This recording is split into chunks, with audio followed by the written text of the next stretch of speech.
بسم اللہ الرحمن الرحیم۔ السلام علیکم عزیز طلبہ، آج 17 رمضان المبارک کی تاریخ ہے اور اس تاریخ کی ہمارے ہاں بڑی اہمیت ہے۔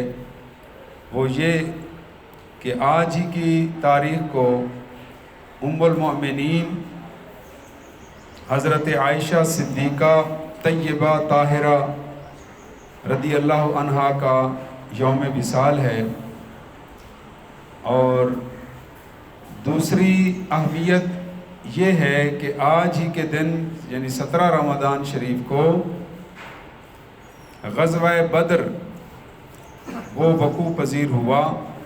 اور آپ جانتے ہی ہیں کہ نبی اکرم صلی اللہ علیہ وآلہ وسلم آپ مکہ شہر میں پیدا ہوئے، یہیں پر آپ نے اپنا وقت گزارا اور اعلان نبوت فرمایا، لیکن یہاں کے رہنے والوں نے آپ کو اتنا تنگ کیا کہ آپ اللہ کے حکم سے مدینہ شریف کی طرف اپنے صحابہ کرام کے ساتھ ہجرت کر کے تشریف لے گئے۔ لیکن یہاں بھی مکہ کے کفار نے آپ صلی اللہ علیہ وآلہ وسلم کو تنگ کرنا بند نہ کیا، اور 1000 لوگوں پر مشتمل ایک لشکر تیار کیا،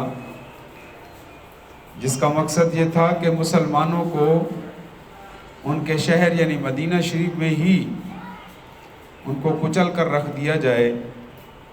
جب یہ اطلاع نبی پاک صلی اللہ علیہ وآلہ وسلم کو پہنچی تو آپ سرکار نے بھی اللہ کے حکم سے جہاد کا آغاز کیا۔ جہاد کہتے ہیں اللہ کی رضا کے لیے، مظلوموں کو ظالموں کے ظلم سے بچانے کے لیے طاقت کا استعمال کر کے کفر کو شکست دینا اور اس کے خلاف نبرد آزما ہونا، یہ جہاد کہلاتا ہے۔ تو بدر ایک جگہ کا نام ہے، ایک کنویں کا نام ہے جو مدینہ شریف سے باہر ہے، مکہ کے راستے پر۔ تو وہاں مسلمانوں کی تعداد 313 تھی اور کافروں کی تعداد کتنی تھی؟ 1000۔ مسلمانوں کی تعداد کتنی تھی؟ اور اس کے مقابلے میں کافر کتنے تھے؟ ان کے پاس اسلحہ بھی تھا، تلواریں، نیزے، بھالے، گھوڑے، اونٹ، یہ تمام چیزیں ان کے پاس، کافروں کے پاس تھیں، اور مسلمانوں کے پاس اللہ کی اور اس کے پیارے رسول کی محبت اور جذبہ ایمانی تھا۔ تو کسی کے پاس تلوار تھی اور کسی کے پاس نہیں تھی، تو سب 313 سارے کے سارے اللہ کی اور اس کے پیارے محبوب کی محبت میں سرشار ہو کر کفار سے مقابلہ کرنے کے لیے میدان عمل میں نکلے۔ اور یہ کفر اور اسلام کی پہلی جنگ ہے جس میں مسلمانوں نے رسول پاک صلی اللہ علیہ وآلہ وسلم کی قیادت میں بہادری کے اور طاقت زور آزمائی کے وہ جوہر دکھائے کہ لڑائی کا سامان نہ ہونے کے باوجود بھی کفار کو شکست فاش دی، اور یہ اصحاب بدر کہلاتے ہیں۔ 313 کی تعداد، انہیں اہل بدر بھی کہا جاتا ہے، اصحاب بدر بھی کہا جاتا ہے۔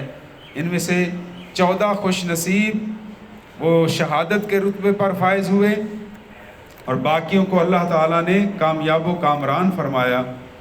اور اصحاب بدر کی عزت اور توقیر سرکار علیہ السلام کے ہاں بہت زیادہ تھی، اور معتبر کتابوں میں یہ لکھا ہوا ہے کہ اللہ تعالیٰ بھی شہدائے بدر اور اصحاب بدر کے وسیلے سے مانگی ہوئی دعا کو رد نہیں فرماتا، اس کو قبول فرما لیتا ہے۔ نبی پاک علیہ السلام کی کچہری میں دیگر صحابہ کرام اگر موجود ہوتے اور کوئی بدری غزوہ بدر میں شرکت کرنے والا کوئی صحابی آ جاتا، تو نبی پاک علیہ السلام انہیں خاص جگہ پر بٹھایا کرتے تھے، کیونکہ اللہ اور اس کے رسول کے نزدیک ان عاشقوں کا بہت بڑا درجہ اور مقام ہے۔ تو آج کی تاریخ ہمیں یہ سبق سکھاتی ہے کہ اللہ کی رضا کے لیے اگر ہمارے پاس جذبہ ایمانی موجود ہے تو ہمیں میدان عمل میں ضرور نکلنا چاہیے، مظلوموں کا ساتھ دینا چاہیے، ظالم کے سامنے ڈٹ کر کھڑے ہونا چاہیے۔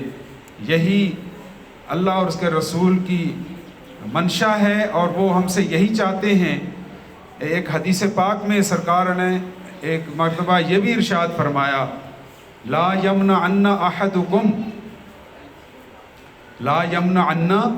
احدکم ہیبت احد ان یقول او یقوم بالحق حیث کان۔ اس کا ترجمہ یہ ہے کہ حضور ارشاد فرماتے ہیں کہ مجھے حق بات کہنے سے کسی انسان کی ہیبت نہیں روکتی، خواہ وہ کیسے ہی درجے پر ہو۔ تو حق کہنا چاہیے۔ اللہ تعالی ہم سب کو حق بات کہنے کی، حق کو حق سمجھنے کی، حق بیان کرنے کی اور حق بات پر عمل کرنے کی توفیق عطا فرمائے۔ انہی الفاظ کے ساتھ ہم اللہ کی بارگاہ میں دعا کرتے ہیں کہ ام المومنین حضرت عائشہ صدیقہ رضی اللہ عنہا اور اصحاب بدر رضوان اللہ تعالی علیہم اجمعین کے طفیل اللہ پاک ہم سب کو دینی اور دنیاوی اعلیٰ مقام پر فائز فرمائے اور اس میں دوام عطا فرمائے، زوال سے بچائے اور ہمیشہ ملت اسلامیہ اور ہمارے پاکستان کی خیر فرمائے۔ وما علینا الا البلاغ المبین۔ جی کلاس دہم کھڑے ہو جائیں، اپنے کمرے میں جائیں۔